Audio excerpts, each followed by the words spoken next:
המתגוררים בעיר שנים רבות. כבוד. אני פה עומדת גאה ונרגשת שיש לנו עם חזק ומאוחד שלאורך השנים הביע תמיכה ודאגה עד המבצע האחרון, שהצליחו לסייע ולשנות את הרגשתנו, אך לא את המציאות הקשה שאותה אנו חווים יום יום. אני כאן היום כדי להגיד די, לא עוד. לא עוד לילות לבנים, לא עוד ימים קשים, לא עוד כאב וצער, לא עוד פחד וחרדה, לא עוד ספרינטים ברחובות המקלטים, לא עוד פחד לצאת אפילו עם חברים, לא עוד ילדים ונערים שמשתוקקים למפגשים חברתיים אך לא יכולים.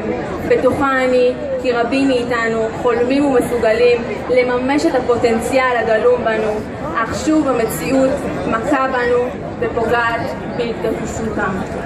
די! אסור לנו לשתוק באדום!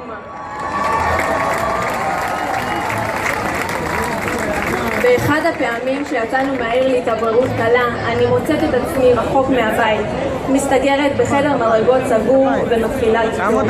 באותו הרגע פתחתי את הפצעים הכי כואבים בלב, והנפש מנסה לרכך את המילים בסיפור אחר שאליו ברחתי. שם כתבתי את ספר הביקורים שלי, ספר שמתאר את כל המצב בסיפור פנטזיה, ז'אנר שניסה להקל עליי ואפילו במעט את המציאות הלא נורמלית שאנו חיים בה היום. 14 שנה, כמעט כל חיי. אנחנו מנסים כל פעם לחזור לשגרה חזרה, אבל אף פעם לא מצליחים. הראש תמיד שואל, מתי תהיה פעם הבאה? והלב בחששות מיליון.